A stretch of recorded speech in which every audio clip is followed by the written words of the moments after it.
All right, hello everyone, good morning. It just seems so boring this week, Carol Ann, without your birthday.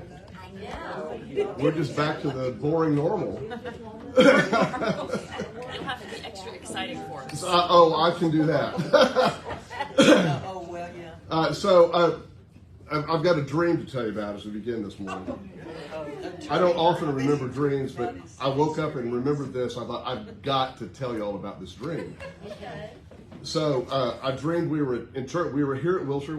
I was sitting on the. Weirdly, I was sitting in the front row. Allison was to my right. Our son Luke was to my left. And it was an exciting day at Wilshire. And there was all this stuff going on. There was this big dramatization of something with someone with a skit, and there were people playing guitars, and it reminded me of Saturday Night Live. It was just so energetic. And then, I don't know if it was the same Sunday or we lapsed to another Sunday. I couldn't tell in the dream. Sit in the same place, and it's a stewardship Sunday. And to dramatize the generosity theme, they brought it lined up across the front of the altar, all these giant different candy machines, and it was like Willy Wonka had taken over. And they were spewing out candy of all different kinds, and there were people handing it out throughout the sanctuary. And Allison turns to me in the middle of this and says, "Well, it's nice to finally have some younger people in charge around here."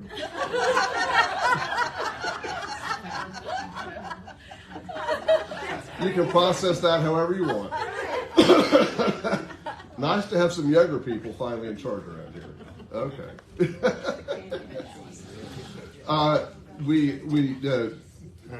Max Post has having his 90th birthday, and there was a reception here for him yesterday. And I was talking to George. We compare notes about how neither of us know anything anymore. It's just the nature of the business, right? Life goes on. So, Max said he told his children that he would only come to his birthday party if they had 3 kinds of ice cream.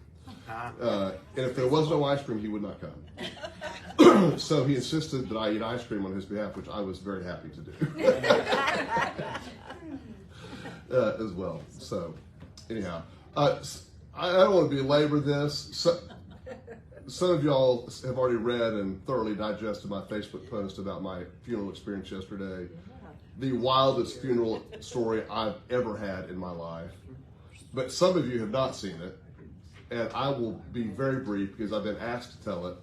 But we are on live stream, and so I'm going to, as I was on Facebook, I'm not naming names here. But those of you who are a long time around the Park Cities will have ears to hear, and you can know what I'm saying. So I was doing a funeral yesterday at a prestigious funeral home in the Park Cities, a high-dollar funeral home, and for a really important person with a lovely family, and the deceased best friend spoke before me, who had a lot of really good stuff to say, but it took 30 minutes to say it. We had a 30-minute eulogy, and then realizing, we were sort of short on time by there, because the funeral director's standing at the back of the room looking at me, because we got to go to the cemetery, right? And I get up and do a pretty good job for about 10 minutes, pulling it all together. I mean, it was brief. We come down, the pallbearers are coming up to the front to be with the casket, and we're going to walk the casket out to the hearse. And this man I'd never seen before, older man, well-dressed, suit and tie, comes straight for me and just has this fire in his eyes. I mean, like, really scary fire in his eyes. And he's like, "Who are you? Where'd you come from? Where do you work? Why are you here? Just like that. Did you see it? And we're standing literally over the casket at this point, with all the other pallbearers around, people everywhere. And I'm stumbling trying to answer his question. Then he looks at me and says, "You talk too effing much." And I'm like, "Sorry." And I start walking away. Like, I'm going to get away from this guy. Well, we get the casket together, and we get out the door, and we're out on the side, putting the casket in the hearse, and the guy tears into me again in front of all the other pallbearers, who are so shaken they cannot lift the casket properly into the hearse and nearly drop it. I've never seen a casket nearly dropped at the hearse. They could not lift it up. Well, anyhow, that's another story. The guy tears into me again, and I say to him, "I don't want to talk to you. Leave me alone." They get the casket in the hearse, and so hearse is over here. My car's in the line back over here, already ready to go. I just walk away and start walking to my car, and the guy follows me, shouting at me, giving me the finger, literally follows me all the way to my car. And by this point, I get out and I go to the funeral director and say, "I need some help. This guy is threatening me." And the funeral director does the best he can to sort of scoop the guy up and get him redirected another way. And then we're sitting there waiting. A few minutes later, the funeral director comes to the window of my car and explains to me who this man is, who the funeral director knew, because his reputation preceded him, because he had been a well-known business owner, restaurateur in the Park Cities, who was known for his angry outbursts at his own customers through the years. And I was physically shaken. I mean, you know, I've got a pretty strong constitution. I've got thick skin. I've never felt so threatened at a funeral in my life. Thank God the guy didn't have a gun, or, yeah, he's like 85 years old. And you say, well, okay, he's, 25 years older than you. You know, when he's lurking over you, and it feels very, very threatening.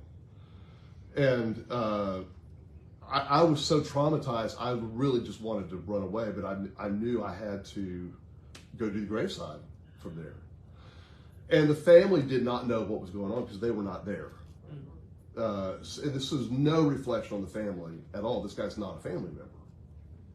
He's a sometimes friend and client, business client of the deceased. Well, so I wrote about this experience on Facebook yesterday because what I've learned is, I've said this before, when bullies and mean people are allowed to get a pass their entire life, they get worse. And it's up to family members and friends to stop them early on. Because the more you enable this, the worse it gets. So I started researching this guy and found an article in the Dallas Morning News from just a few years ago when he retired for the second time.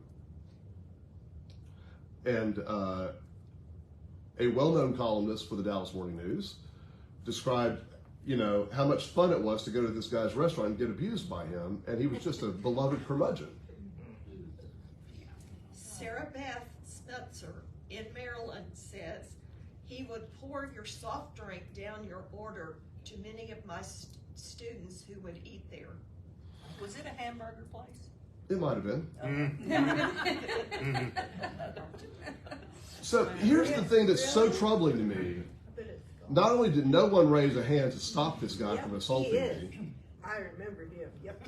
but the guy operated a business for years, and people went there because they love to get abused. Well, he stayed in business, right? Okay, we got to stop enabling this kind of behavior, y'all, because it only gets worse. And think of it, I am an older white male. What if I had not been? What if you were a woman? Exactly. And go read my Facebook post and the nearly 200 comments on it. And you're going to find lots of women on there commenting, this is what I deal with all the time. This has happened to me multiple times. You're going to find female ministers on there saying, yeah, this has happened to me too. And so one of the reasons I wrote it was I need to own up to this, right? This happened to me and I was afraid, right?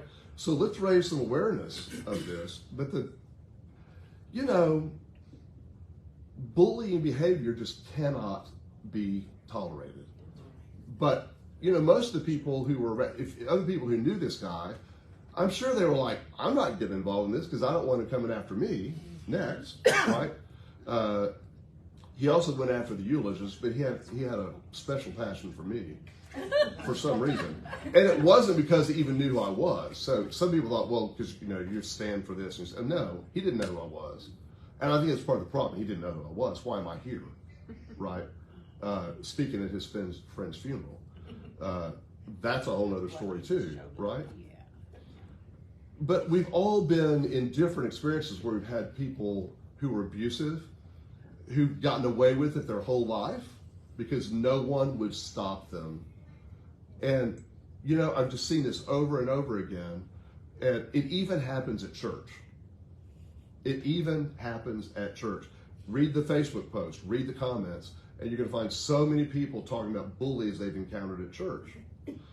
A couple of the worst bullies I've ever known in my life are former members of this church who nearly put me in my grave because they were so opposed to LGBTQ inclusion.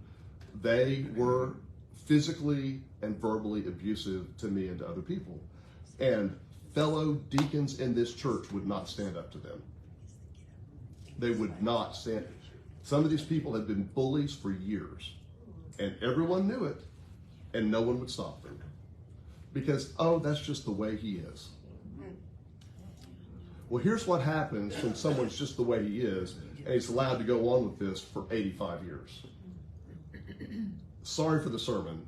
You asked me to talk about it, you pulled my chain. You'll have to go read the Facebook comments like we're getting. We'll just leave them there. Tell them that. I'll read your comments later. Yeah, Charlene says we'll just leave them there for now. Thanks for coming on here. All right. Now, calm down. Yeah.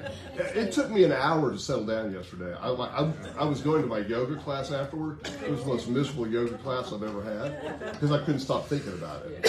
Right? And part of it is it's so surreal. You're like, did that really happen? Did I make this up? No, I didn't make it up.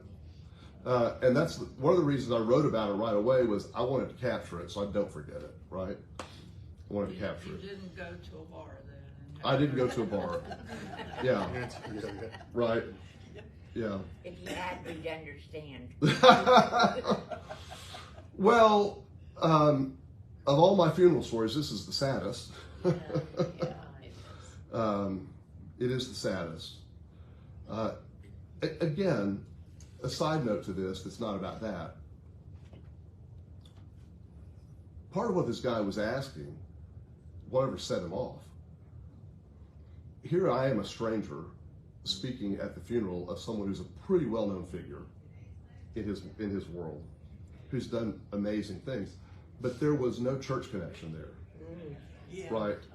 And so when I'm speaking at a funeral, unless it's someone from Wilshire or a family member, it's often because there was no one else to do that, right? And the thing that is fascinating to me is this happens to people from all walks of life. All walks of life. And as I've said before, I think out of hundreds of these, I've run into maybe 3 or 4 at the most with someone who was completely unchurched. All the others are de-churched. De-churched. They've been in the church, they were part of the church, they left the church, they dropped out, they were forgotten along the way. And that's really convicting, I think, when we think about, the people that just so easily fall away from us. And it's easy for that to happen. Okay, on to today's lesson. So I almost skipped this next passage because I thought, it's just an addendum to the story of Lazarus being raised.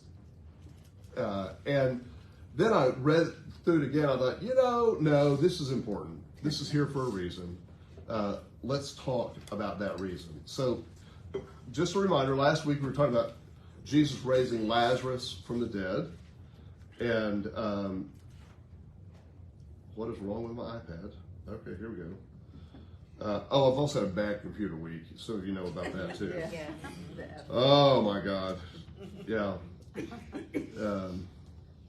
I've still been transferring stuff from the old laptop to the new one, and I almost didn't get into it last night because when I tried to type in my password to unlock it, it kept filling in the characters with F's.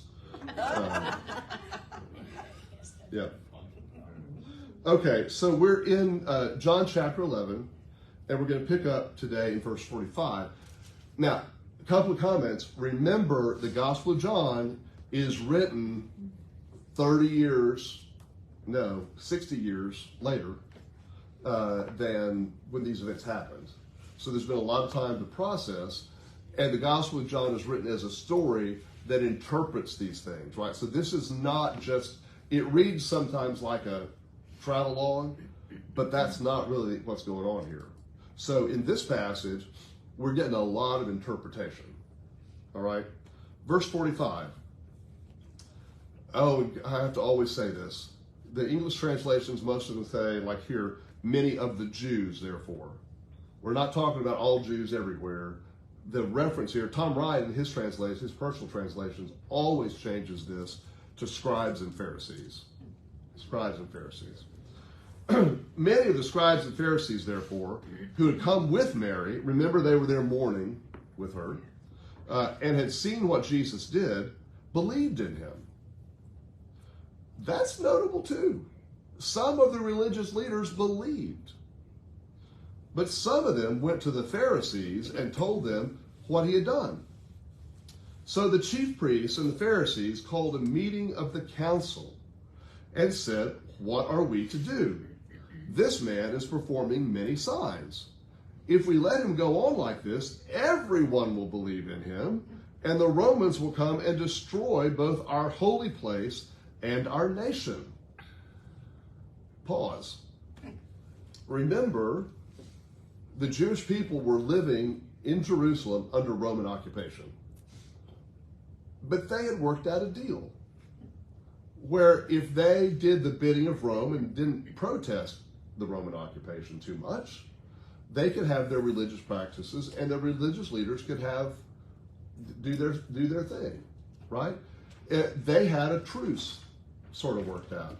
And Jesus is threatening the structure that's there. So what they actually have is a form of Jewish nationalism. We talk today a lot about Christian nationalism. This is Jewish nationalism. They want to have their own nation, even under occupation. As long as we can have our own people in charge, we're going to be okay. More about that in a minute. But one of them, verse 49, Caiaphas, we know this name, who was high priest that year, said to them, "You know nothing at all. You do not understand that it is better for you to have one man die for the people than to have the whole nation destroyed." He did not say this on his own, but being high priest that year, he prophesied, again, interpretation here, he prophesied that Jesus was about to die for the nation. And not for the nation only, but to gather into one the dispersed children of God. So from that day on, they planned to put him to death. Jesus, therefore, no longer walked about openly among the Jews, but went from there to a town called Ephraim, in the region near the wilderness, and he remained there with the disciples. Now the Passover of the Jews was near, and many went up from the country to Jerusalem before the Passover to purify themselves. They were looking for Jesus and were asking one another as they stood in the temple, "What do you think? Surely he will not come to the festival, will he?" Now the chief priests and the Pharisees had given orders that anyone who knew where Jesus was should let them know so that they might arrest him. So Jesus is, by this point, absolutely a wanted man. There is a wanted poster for him in the temple, effectively. So how long before he dies? I mean, is this really close? Yeah, we're getting close. Okay. Yeah, we're getting close at this point. Absolutely. Now, the way John portrays the story, yes, we're heading toward that, which is a great question, for sure. So I want to back up and make sure we understand sort of the political context here. I talked about this idea of Roman occupation. And, you know, I think a lot of us individually and people corporately learn to live in the circumstances we're dealt, and we adapt. There are all sorts of studies that have been done on subcultures that develop in, say, prisons or other oppressive situations, where, you may ask, how is it that gangs are possible to survive in prisons? And our former prison chaplain, Donna's not here today. Well, because power structures arise in all sorts of places, right? It's just the way it is. And what's happening here is, despite the Roman occupation and the heavy-handedness of it, that's legendary, there were still other power structures at play. And so when we talk about Jewish nationalism here, this is really a direct parallel to Christian nationalism that we're experiencing today. What is it the Christian nationalists are afraid of? That they're going to lose control over their way of seeing America. It's all about being able to do what you want to do, regardless of what anyone else wants to do. And this is the same attitude these Jewish leaders had. They're like, you know what, we know what's best for the people, and we've brokered this peace, and don't mess with it, Jesus. Don't mess with it, because we know what's best for you. Now, the irony is that not long after this all happens, there's going to be another insurrection that Jesus has no part of, because he's off the scene by this point, that the Romans do crack down on, that results in the complete sacking of Jerusalem and the destruction of the temple. So it's not like these Jewish leaders are making stuff up. It not only could it happen, it eventually did happen. So they are dealing with a reality of a potentiality, but you still have to wonder. I mean, I think we can understand why they're so afraid, right? What are the alternatives, right?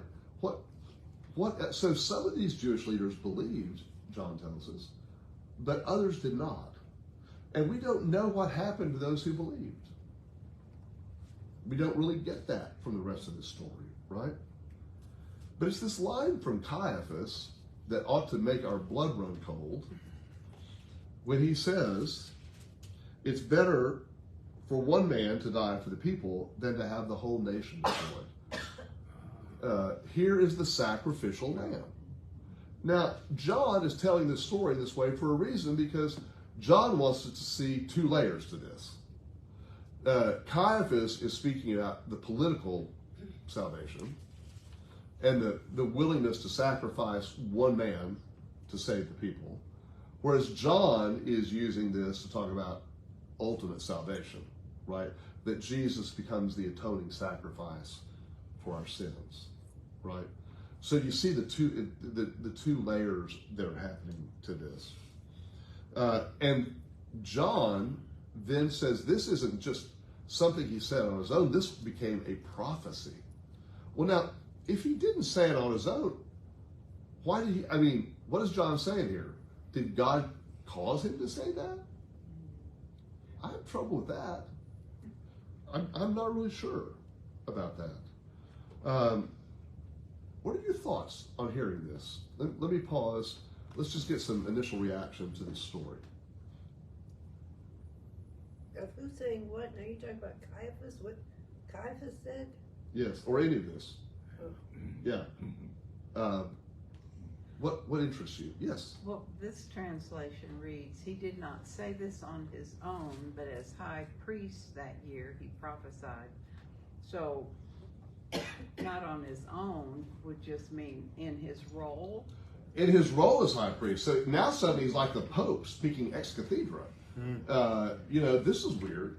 That we have no record really of the high priest having that kind of authority, like the Pope might have today, sometimes to speak, you know, for God. But that's certainly the implication here, right? Certainly the implication. What else? Did the high priest or Caiaphas actually have the power to say all this? Yes, because I mean, remember what's going to happen later in this story, where Caiaphas is involved in the trial. Yeah. That's why you know his name, right? Sometimes people are remembered in history for things they don't really want to be remembered for. That's a sad truth, right? Okay, here's the meat of this to me. I'd like you to think about a modern day application or applications of this story. And what does it say to us today about the way we protect, or others, if you want to talk about other people, that's fine. Sometimes we are very hell-bent on keeping our religious traditions the way they are, because that's what's most important to us. The leaders here, I mean, a dead man has just been raised from the grave, and all they're concerned about is keeping the peace and keeping their authority. And as I read this again this week, I thought, here are human lives being murdered at our southern border, and all some people are concerned about is we're going to let some rapists and thugs and thieves come through and come terrorize us, when there's no evidence for that, right? When I read this week, I thought about the concern that some people have about someone getting a welfare benefit to help feed their family, when that's not the most important thing we need to be concerned about, right? There are much greater threats in the world. The religious leaders here are missing the most important thing. Lazarus has been raised from the dead. Dead. Like real dead. That ought to change everything, don't you think? Perhaps they're distracting. I mean, by what they're saying from Well, right, because the active religious leaders do not like people raised from the dead. Well, it's interesting to me that what I see sometimes in this kind of a situation is that the people that raise all these issues don't want to go to work. You know, the human condition is difficult. It's messy. We don't like to get our hands dirty. But when you're talking about people who are dying because of injustice, or they're dying because they don't have enough food to eat, people don't want to get their hands messy. They don't want to go over there and on a Saturday morning and go feed homeless people because they're afraid. You know, it interests me that people want to make a fuss, that they want to let one person or maybe two people do all the work because it's messy and it's difficult, and it's then they really have to stand up for what they believe. Yeah, it is messy. So Monday was the 60th anniversary of the March on Washington, the single most pivotal big event in the civil rights movement. And there were anniversary events last week ago, Saturday as well, and you could read B&G and read all about those. But the thing that we forget today, 60 years later, one of the greatest injustices that's happened is we the people have sanitized Martin Luther King to the point that we've made him a plush bobblehead, right? Everybody loves Martin Luther King. And even people who radically disagree with his points quote him as though they understand him, but they only quote certain parts of him. And they usually quote that part, I dream of the day when my children will, be judged by their character and not by the color of their skin. And you have white people saying, yeah, we want that because our white kids are being judged because they're white. I'm not making this stuff up, right? This is for real. But the thing that we've got to remember is in 1963, and particularly from there to his death, Martin Luther King's poll numbers were bad. 70% of Americans in that time before his death thought he was wrong. And once he spoke out against the war in Vietnam, the whole thing went south, right? And you can see, here's Jesus. I mean, he raised a man from the dead. His poll numbers ought to be pretty good, right? In the early Gallup polls. But people are still scared. People are scared they're going to lose their way of life because the unknown is so scary to them, right? And we see parallels on this over and over again. What do you think about that? Y'all are just not very chatty today. I think it's really scary. You're too cold? Oh, it feels great. I'm happy for the first time in weeks. Crazy man. It was cold. I'm actually drinking hot. Yeah. All right, tell me if the heat comes on. We're just stopped blowing cold. We're used to Jim Pot. I agree with you. And I will tell you what I sit here and think, and I'm going to come not necessarily up there, but... Oh, come on. Come on, Shirley. All right, no, I'm just going to stand here beside you. I need to stand up there. That I sit here and I think that, all right, first of all, of unchurched people, of somebody falling away from a church, and I think of all the people that are on our roll that in the time I've been being the keeper of the roll, which was in the middle of the pandemic, won't respond to, won't answer the phone, won't respond to an email, and we're told, leave them on there. They'll have a contact for the church if they need it. If they die. Well, yeah, and who's right? That happens. But what is our responsibility to them? Then I get this thing from the church that says mission opportunities. And because I go through Realm, I can't forward it to you in a way that you can read it. In the tapestry today, there is a QR code, is that what it's called? And you can take a picture or you can scan it, just like you can do that to pay your restaurant bill now. But you can find out all the opportunities that Wilshire has where you can go do something, whether it's loading food at the food bank or Wilkinson Center or answering the phone somewhere.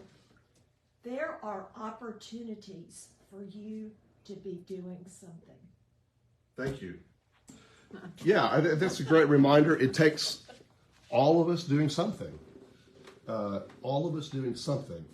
So, Well, let me say one other Yeah. thing. If you want to call some of these people, let me know and I'll give you a few names. yeah.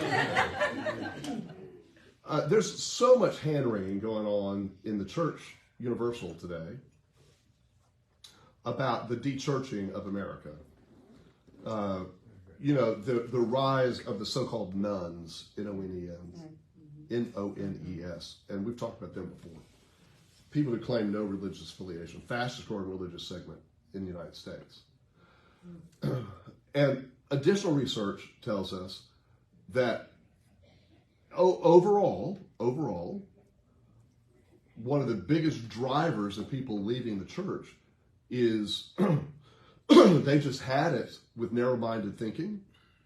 They've had it with exclusionary thought. They've had it with the politicization that's happened in the past 6 years, in particular 6-7 years, and the alliance of such a part of the church with a very troubled political candidate. This is literally driving people away from the church, right? Ann? Well, and I remember back in the day when we used to ask our teacher to let us out a little bit early so we could get a good seat in the sanctuary. Oh, yeah. So we could go. Yeah, I wouldn't let you out early. 'Cause, unless it's throw out the candy Sunday, like my dream, then I do want to be on the front pew for that. Because in my dream, that was really good stuff that was being handed out. I'm with you. This is the way it is all over, right? And it's, we can say, but we're not that way. And that's true. There are other factors at play here. But we understand what it's like to protect the institution. To protect the institution above people. The other highlight of my week this past week was doing an interview through a webinar that I really highly recommend some of y'all would.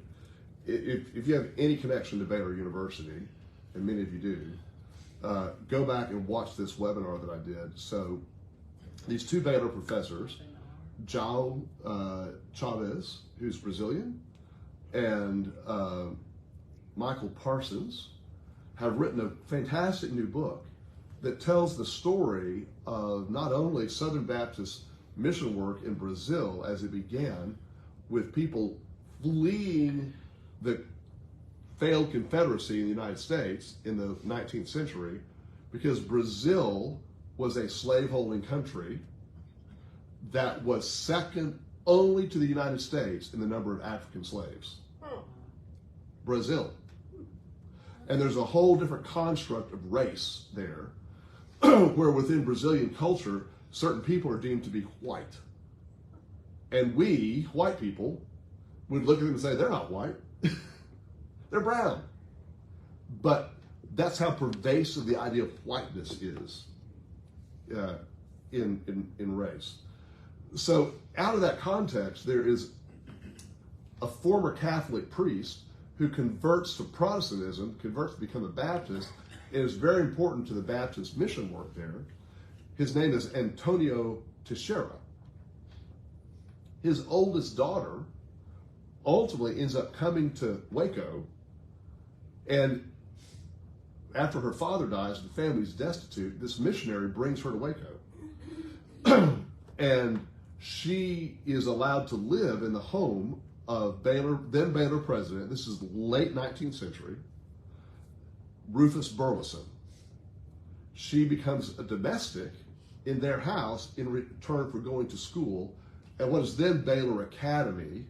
So it runs from elementary school through college at this point. Much smaller operation, obviously, than what we know today. She lives in their house.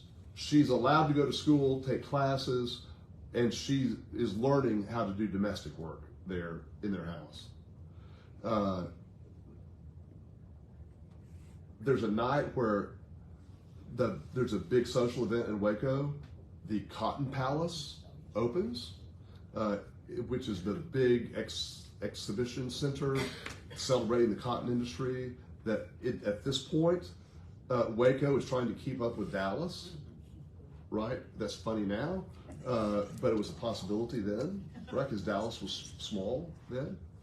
And while everyone else is off at the Cotton Palace grand opening, Antonia Teixeira, the daughter, is home alone except for an 85-year-old grandmother who's in another room and feeble and not hearing. And this man they know of some standing in the community comes to the back door of the kitchen, grabs her, pulls her out into the backyard, makes her drink some mysterious white liquid that sort of intoxicates her, and throws her on the ground, and violently assaults her. This happens 2 more times over the next few weeks. She becomes pregnant, and it becomes all this scandal. There's a trial that's held. There's a hearing that ends poorly. It gets thrown out. Ultimately, there's another trial. It's covered in all the news media all around. It's big, big news. At the time, Galveston was the largest city in Texas. And this was in the Galveston newspaper. So that's like today saying it was in the Dallas newspaper, right? This big, big scandal that's going on. And of course, the initial defense of the man who was accused was, it wasn't me, it was probably that black kid over there. And then when that didn't work, because by the way, the baby was white, truly, when that didn't work, well, it was probably that Baylor student over there. So we're blaming other people, right, to get off the hook. Well, when you get through the whole thing gets covered up. You've never heard this story because it got whitewashed. It got completely erased from the record. And these 2 scholars have gone back and pulled it out of the record to bring it back to us. And the point of all this, the point they're making out of all of it is the lengths to which people go to preserve an institution over a vulnerable person. What Rufus Burleson and his wife did was to preserve Baylor University, Baylor College then, over the well-being of this Brazilian girl who'd been assaulted and impregnated by a man against her will. It could not be dealt with. And so the whole story has to go away. It has to go away.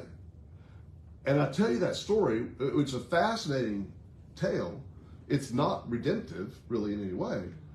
Back to the religious leaders of Jesus' time.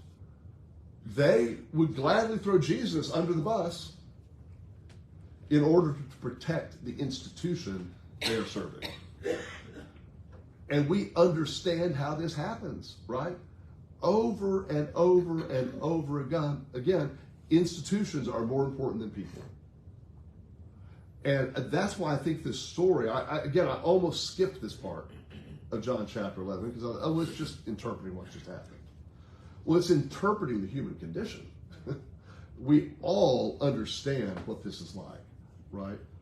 But just like that man who assaulted me yesterday, it takes some normal people to stand up and say, you know what, this is not right. We've got to protect people. We've got to do the right thing here because that's what matters. And what we don't see in this record, it probably was happening, but we don't see it in John's account, is there needed to be some other Jewish leaders who stood up to the scribes and Pharisees and said, no, you can't do that, right? But the power of the institution is always so strong that it takes something extraordinary for it not to win. Does any of this make sense? I think we all sadly understand the way this works, right? But it doesn't have to work that way, right? It doesn't have to. Sometimes people rise up. Sometimes people do the right thing. Sometimes, yeah. I can't quote it to you. There's a great poem by the poet Sheena Pugh, who really hates this poem. It was written on a napkin for a friend, and it became one of their best known poems, and they were like, ah. But the title of it is Sometimes. And one of the lines in there is, sometimes this is not the right word, a moral person gets elected to office. You know, sometimes people do the right thing. Sometimes people do the right thing. This story in John's gospel, this is not one of those times. And so, you know, Trish is right. This is setting up the stage for what's about to happen. Why is it Jesus is arrested? Why is it that it's because he raised a man from the dead? You know, so many people say the Jews didn't kill Jesus. You know, people are saying, you hear that a lot. The Jews didn't kill people. Well, technically, the Romans killed him. Well, yeah, but it sounds like they did. actually planted. Well, the Jewish Many- leaders, it the wasn't Jewish just- leaders did, right? Yeah, I always thought it was just Caiaphas. I really didn't realize the Jews had been planning this. It was the Jewish leaders Yeah, who were threatened, I right? really didn't realize It was the that. keepers of the institution, Well, that's huge. right? It was the keepers of the institution. And as someone who's been the keeper of an institution before, thank God some younger people are running things now. Back to my dream. Bring on the candy. I'm ready for candy Sunday. Would someone suggest that, please? I think it's a great Have you idea. been in Timothy's office? Oh, is it full of candy? Yes. Okay. There you go. See, it's subliminal, I guess. I don't know. Yeah. Okay. Other thoughts, comments about this? Y'all have been. Well, think of the price you pay, though, when you make those decisions. Look at the prices churches paid. Oh. We made an unpopular decision. Well, this is why It's people don't very make. That's why people hard. don't do this, because it is hard. And Yes. in politics, it's hard. You have to make some terrible decisions as president of the United States to preserve something Right. even bigger. It's not pretty. Well, this is like, with my simple little experience from yesterday that was so unnerving to me, a lot of people said, well, why didn't you file a police report? This guy basically assaulted you. And my response is, okay, I could do that, but it's going to bring embarrassment on the funeral home, and I'll never officiate a funeral in this town again. I would be blackballed for reporting it. Right?